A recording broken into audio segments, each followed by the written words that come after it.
శ్రీకృష్ణాయ నమః. భగవద్గీత 10వ అధ్యాయము విభూతి యోగము 23 నుంచి 33 శ్లోకాలు భావాలు. రుద్రాణాం శంకరచ్చాస్మి విత్తేషో యక్ష రక్షసాం వసూనాం పావకచ్చాస్మి మేరుశిఖరిణామహం. అర్జున, రుద్రులలో నేను శంకరుణ్ణి, యక్ష రాక్షసులలో కుబేరుణ్ణి, వసువులలో అగ్నిని, పర్వతాలలో నేను మేరు పర్వతాన్ని. పురోదశాంచ ముఖ్యం మాం విద్ధి పార్థ బృహస్పతిం సేనానీనామహం స్కందః సరసామస్మి సాగరః. పురోహితులలో ముఖ్యుడైన బృహస్పతిని నేనే, సేనాధిపతులలో నేను కుమారస్వామిని, సరస్సులలో నేను సాగరాన్ని. మహర్షిణాం భృగురహం గిరామస్మ్యేకమక్షరం యజ్ఞానాం జపయజ్ఞోస్మి స్థావరాణాం హిమాలయః. మహర్షులలో నేను భృగు మహర్షిని, వాక్కులలో ఏకాక్షరమైన ఓంకారాన్ని, యజ్ఞాలలో జపయజ్ఞము నేనే, స్థావరాలలో నేను హిమాలయాన్ని. అశ్వత్థః సర్వవృక్షాణాం దేవర్షీణాం చ నారదః గంధర్వాణాం చిత్రరథః సిద్ధానాం కపిలో మునిః. వృక్షాలలో నేను అశ్వత్థ వృక్షాన్ని, దేవర్షులలో నారదుణ్ణి, గంధర్వులలో నేను చిత్రరథుణ్ణి, సిద్ధులలో కపిల మహర్షి నేనే. ఉచ్చైశ్రవసమశ్వానాం విద్ధి మామామృతోద్భవం ఐరావతం గజేంద్రాణాం నరాణాం చ నరాధిపం. అశ్వములలో అమృతము కొరకు క్షీర సాగరమును మదించినప్పుడు పుట్టిన ఉచ్చైవ శ్రవము అనే గుర్రము నేనే. ఏనుగులలో నేను ఐరావతాన్ని, నరులలో రాజును నేను.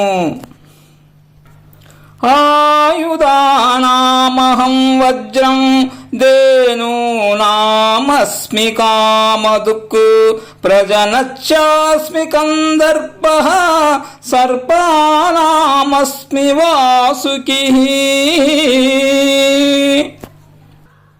ఆయుధాలలో నేను వజ్రాయుధము, దేనములలో కామధేనువు, పుట్టించే వారిలో మన్మధుణ్ణి, సర్పాలలో నేను వాసుకిని.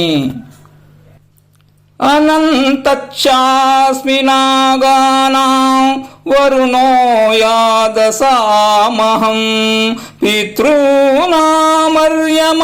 చాస్మి యమః సంయమతామహం. నాగులలో నేను అనంతుణ్ణి, జలదేవతలలో వరుణుణ్ణి, పితృదేవతలలో అర్యముణ్ణి, నిగ్రవంతులలో యముణ్ణి నేనే. ప్రహ్లాదచ్చాస్మి దైత్యానాం కాలః కలయతామహం మృగాణాం చ మృగేంద్రోహం వైనతేయచ్చ పక్షిణాం.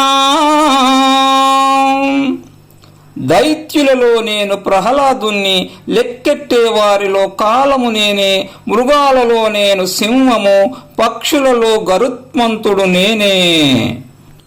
పహనపవతామస్మి రామః శస్త్రభృతామహం రుషాణాం మకరచ్చాస్మి శ్రోతసామస్మి జాహ్నవీ. పార్థ, పవిత్రము చేసే వాటిలో నేను వాయువును, శస్త్రధారులలో శ్రీరాముని నేనే, మత్స్యజాతిలో నేను మకరాన్ని, నదులలో గంగా నది నేనే.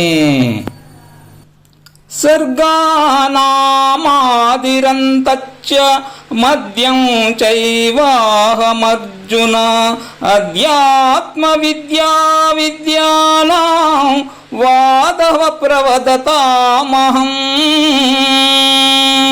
అర్జున, సృష్టుల యొక్క ఆది మధ్యాంతములు నేనే. విద్యలలో నేను అధ్యాత్మ విద్యను, వాదించే వారిలో నేను వాదాన్ని.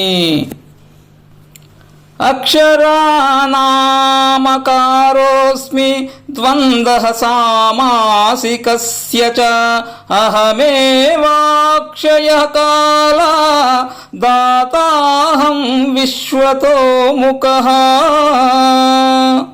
పార్థ, అక్షరాలలో నేను అకారము, సమాసాలలో నేను ద్వంద్వ సమాసాన్ని, నేను క్షయమెరుగని కాలాన్ని, నేను సర్వత్ర ముఖాలు గల విధాతను.